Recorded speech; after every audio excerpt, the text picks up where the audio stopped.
As a parent, once we found out that Jillian was going to have a G-tube, my husband and I were super nervous. We were scared, just worried about how we were going to take care of that and how we were going to get her off of her G-tube. But once we found Miss Katie and we found the team at Brooks, we knew we could handle it and get her to where she needed to be. So we reached our goal, and that's all we could have asked for.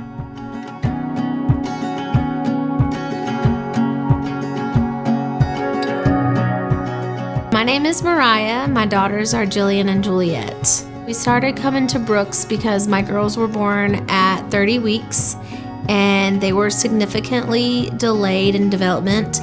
So we needed PT and we needed speech and feeding therapy because one of my girls has a G-tube and just wasn't eating anything by mouth.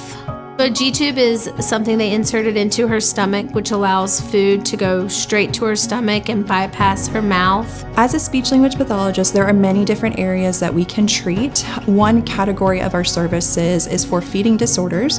Within feeding disorders, a child may present with dysphagia, which is an issue in the complexities in the sequencing of swallowing, either it be in the oral, the pharyngeal, or the esophageal phase. We can also treat sensory eating, which would be picky eating.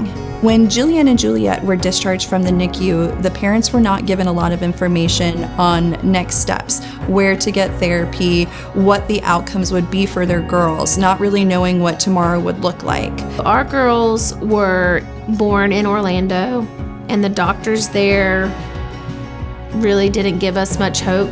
So it was extremely scary coming from that end. So they really weren't given any information on how to take care of the G-tube or how to get the G-tube out, what they would have to achieve for the G-tube to come out.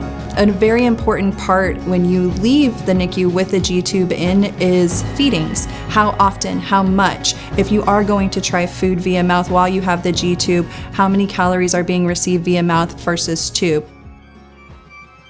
One of the reasons that I love where I work is that we are able to treat these children from a team approach.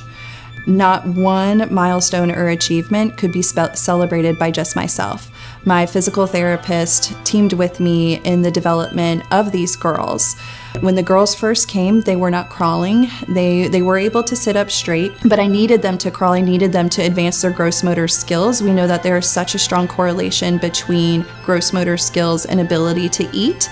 And so as they were able to reach their gross motor milestones, crawling, they were able to try puree, mechanical soft. When they were standing and learning to walk, we got a little bit closer to the solids. And now that they are walking, which is a huge achievement, they are fully eating as well. Once they started being more mobile, it went from 0 to 100, and they were both walking, they're talking. Jillian has been eating by mouth. The ultimate goal of all of this was for her to be eating all age-appropriate solids and liquids via the mouth. I still can remember our first day of treatment when I introduced purees and her face lit up. She immediately was reaching for it, playing with it, putting it everywhere, which is what we want in therapy. It has been amazing so far. We are so grateful for Miss Katie. The growth that Jillian has made in just 6 months has been amazing.